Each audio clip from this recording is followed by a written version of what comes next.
시청자 여러분 안녕하십니까? 저희는 학내 이슈를 진단하고 분석하는 학내 최초 좌담 프로그램 시샤연구소입니다. 지난 9월 하반기 전체 학생 대표자 회의에서부터 시작된 자치언론기금에 관한 열띤 논의가 최근까지도 이어지고 있습니다. 해당 기구의 감사위원회까지 설치되면서 자치언론기금과 감사위원회의 갈등이 전개되고 있는데요. 오늘 1부에서는 자치언론기금을 둘러싼 논의 과정을 살펴보겠습니다. 이어지는 2부에서는 자치언론기금의 해산안과 향후의 개선 방향까지 이야기 나누어 보는 시간 가지겠습니다. 시샤연구소 1부는 김세희 기자와 함께합니다. 안녕하세요. 안녕하세요. 네, 먼저 자치언론기금이란 무엇인지 자세한 설명 부탁드립니다.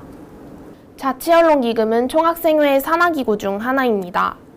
이는 학내 자치언론을 재정적으로 지원하기 위해 조직된 단체입니다. 전체 학생회비의 8%가 자치언론기금으로 할당되며 이는 다시 지원의 대상이 되는 자치언론들에게 배분됩니다. 자원기에서는 해당 기금과 관련된 제반의 사안을 심의하고 집행하는 업무를 담당하고 있습니다. 그렇다면 지원 대상 언론의 기준은 어떻게 되는 걸까요? 자원기에 지원을 받는 언론은 서울대 학부생을 구성원으로 하며 학내에서 독립적으로 언론 활동을 하는 자치단체여야 합니다. 이들은 타 학내 기구에서 금전적인 지원을 받고 있어서는 안 됩니다. 또한 언론 활동의 결과가 전 서울대학교 캠퍼스를 포괄한다는 조건도 갖춰야 합니다. 따라서 현재 지원을 받고 있는 자치언론은 디스에이블, 서울대저널, 스누퀼, 그리고 퀴어플라이 총 4개입니다. 하반기 전학대회에서 자원기의 예결산안과 관련된 논의가 있었는데 설명 부탁드립니다. 자원기는 매 학기 정기 전체 학생 대표자 회의, 이른바 전학대회에 집행 내역을 보고할 의무를 가집니다. 이에 따라 지난 9월 9일 진행된 하반기 전학대회에 제출한 예결산안과 관련해 논의가 이루어진 바 있습니다. 자원기에서는 2025년 2기 결산 내역을 제출하지 않았으며 이에 따라 결국 심의는 진행되지 못했고 예산안은 각하됐습니다. 그 밖에도 정회원 운영진의 회식비 및 다과비가 지출 내역에 포함되어 있거나 영수증과 결산안의 금액이 일치하지 않는 등 다소 미비한 부분이 있었던 것으로 확인됩니다.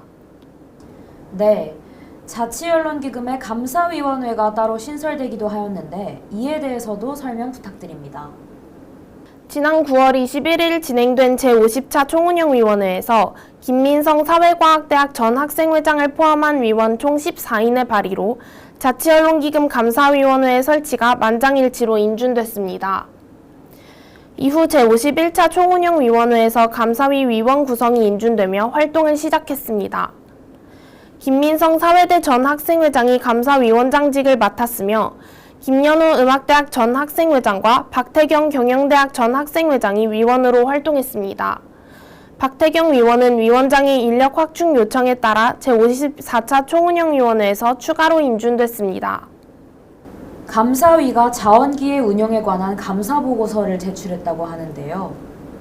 감사위에서는 자원기의 운영에 관한 감사를 진행했으며 그에 대한 보고서를 지난 11월 17일 공고했습니다. 감사보고서에는 총 5개의 감사 의견이 제시됐습니다. 첫 번째는 자원기에서 2024년 1, 2학기 그리고 2025년 1학기에 준회원 모집 공고를 하지 않았다는 겁니다. 운영세 측에 따르면 매 학기 준회원 모집을 공고하는 것이 원칙인데 이를 위반했다고 주장했습니다. 두 번째는 총운영위원회에서 위원 인준을 받기 전 정기 모임과 임시 모임을 진행했다는 것이며 세 번째는 정회원 언론의 사비 지출에 대한 환급을 총운영위원회에 보고하지 않았다는 점입니다.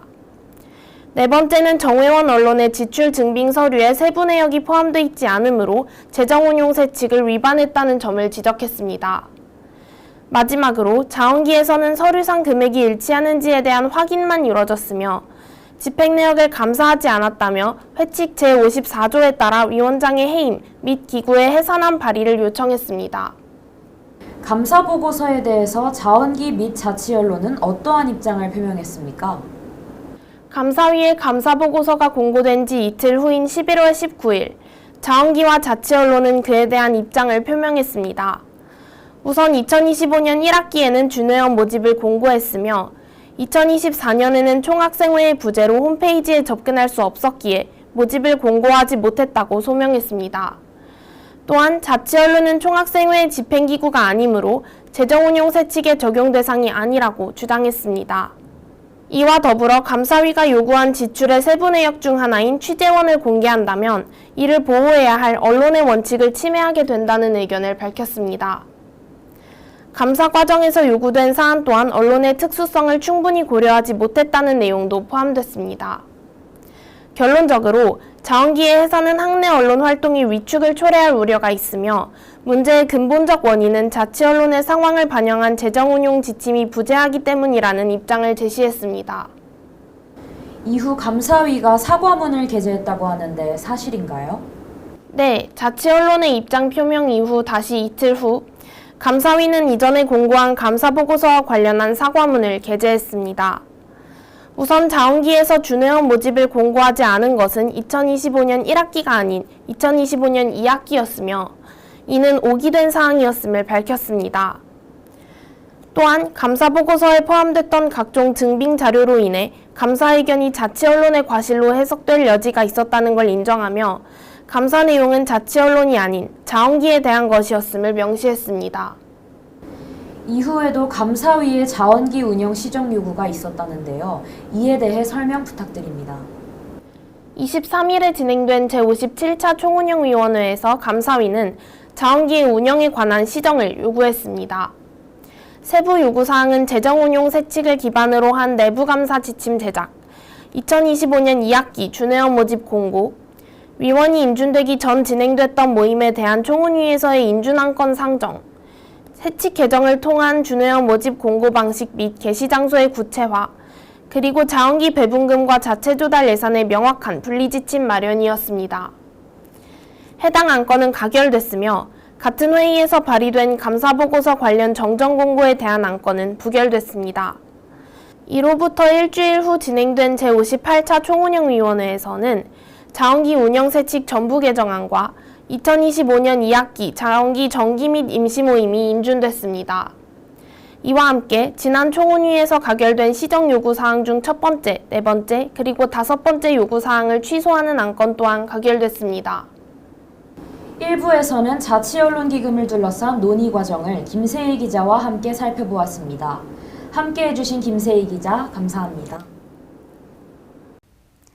네, 계속해서 시샤연구소 이어갑니다. 2부에서는 자치언론기금 해산안의 주요 3가지 쟁점에 대해 송다영 기자와 이야기 나누어 보겠습니다. 안녕하세요. 안녕하세요. 네, 송다영 기자. 가장 먼저 재정운용세칙 관련 쟁점 설명 부탁드립니다. 네, 재정운용세칙의 적용 범위에 대한 지속적 논의가 계속되고 있습니다. 11월 초 자치언론기금 운영에 관한 감사보고서에서 감사위는 자원기가 장기간 학생회칙과 재정운용세칙의 기본 원칙을 준수하지 않은 채 관행적으로 운영됐고 기금 운영의 투명성, 공정성, 책임성이 중대하게 훼손됐다고 평가했습니다. 특히 자원기 소속 디스에이블 및 서울대 저널의 지출 증빙 내역의 오류 및 대다수 단체들에서 총운위 보고 없이도 사비 지출에 대한 환급 진행이 이뤄졌다는 점이 지적됐습니다. 나아가서 감사위는 학생 회칙 54조에 따라 산하기구의 장은 회칙 위반으로 운영 파행의 정도가 중대한 경우 해임될 수 있고 동일한 사유가 지속될 경우 해당 기구는 전학대회 의결을 거쳐 해산될 수 있다는 근거를 들었습니다. 이에 대해 서울대 저널은 자치 언론이 재정 운용 세칙의 적용 대상에 명확히 명시되지 않았고 자치 언론은 총학생회 산하가 아닌 독립적인 편집권과 재정권을 가지기 때문에 감사위의 자의적인 해석에 따른 부당한 감사가 이뤄졌다고 이야기했습니다. 자원기 측은 감사가 요구한 취재비의 구체적인 사업명은 취재원 보호 원칙을 위반하는 과도한 회칙의 압박이라고 덧붙이기도 했습니다.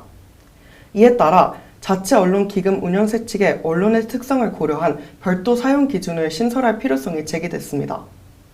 네, 그럼 다음으로 학생회비 회계 미비에 관한 쟁점 설명해 주실 수 있으실까요? 총학생회칙 제64조에 따르면 지원을 받은 자치 언론은 지원금의 사용 내역을 포함한 결산 내역을 전학대회에 제출해 심의 승인 받아야 합니다. 이에 따라 제출된 자원기 결산안에는 2024년 서울대 저널의 자원기 배분금 57만 7,125원뿐만 아니라 해당 학기 전체 지출액 185만 1,242원의 지출 내역과 증빙이 모두 기록됐고 감사에 포함됐는데 주류를 포함한 회식비 집행 내역이 공개돼 공금을 사적으로 요양했다는 문제가 제기됐습니다. 이에 대해 서울대 저널은 홈페이지를 통해 식비는 내부 규정에 따라 자체 예산에서 지출하며 회식비가 자원기 결산안에 포함된 것은 회계 처리에 미숙함에 따른 것이라고 해명했고 배분금 전액을 포함해 103만 4,332원은 언론 활동에 맞게 사용됐으며 감사위가 감사 기간 중 이러한 사실을 소명할 기회를 보장하지 않은 점을 비판했습니다. 네, 마지막으로 처벌 수위의 적절성을 두고 벌어진 논쟁에 대해 말씀해 주시죠. 네, 감사위는 자원기에 10월 5일 추석 연휴 중 수십 쪽의 자료를 요구하며 3일 후까지 제출할 것을 요구했으나 자원기가 기한 내 회신하지 못해 활동기간 연장을 요청했습니다. 자원기는 연휴 기간을 고려했을 때 감사에 대한 성실한 소명이 이뤄졌지만 이를 반영하지 않고 개선 의지가 없다는 감사위의 판단은 섣부르다는 입장을 내보였습니다. 또 자원기는 현재 방식이 최소 3년 이상 유지돼 왔고 그동안 열결산에 대해 전학대회나 총훈위에서 공식적인 문제 제기가 없었는데 징계나 권고 등 절차적인 수단을 거치지 않은 채 최고 수준의 징계를 요구하는 것에 안타까움을 표했습니다. 네, 말씀해주신 세 가지 쟁점을 토대로 자치언론기금 해산안에 대해 알아볼 수 있었습니다. 그렇다면 향후 제도의 개선 방향에 대해서는 어떠한 논의가 이루어지고 있을까요? 김민성 학생회장은 총훈위에서 재정 운영 세칙을 기반으로 한 자원기 내부 감사 지침 등 5개 시정 요구안 및 실제 자원기 운영 구조에 부합한 재정 운영 세칙 개정안과 자치 언론의 결산 내역 전체가 아닌 지원금 사용 내역만을 전학대에 보고하도록 하는 회칙 64조 개정안도 발의했습니다. 11월 23일 57차 총훈위에서 회원 자치 언론이 회계 기록에서 자원기 배분금과 자체 조달 예산을 명확히 분리하도록 하는 지침, 준회원 모집 공고 방식 및 게시 장소 구체화 등 3가지 내용이 모호화되며 자원기 운영 세칙 전부 개정안은 가결, 자원기 조건부 해산안은 부결됐습니다. 산하기구의 세칙을 총훈위 의결로 개정하는 것은 회칙에 위반되고 산하기구의 자치권을 침해할 수 있다는 우려가 제기되는 상황이면서도 자원기는 우리 학교의 자치 언론 활동의 필수적인 재정적 기반인 만큼 자원기 지원금 활용에 적용 가능한 합리적 기준 설립과 자원기와 총학생회의 적극적인 소통이 필요한 상황입니다. 네, 송다영 기자. 자치언론기금 해산안에 대해 함께 이야기 나눠주셔서 감사합니다. 네, 오늘 시샤연구소에서는 자치언론기금을 둘러싼 논의들과 감사위원회와의 갈등, 자치언론기금 해산안의 주요 쟁점과 향후 제도의 개선 방향까지 함께 살펴보았습니다. 학내 자치언론의 활발한 활동을 위해 설치된 기구인 만큼 정확한 사실 확인을 기반으로 한 유연한 소통으로 문제를 신속히 해결할 수 있기를 바랍니다. 이상으로 시샤연구소 마칩니다. 시청해주신 여러분 고맙습니다.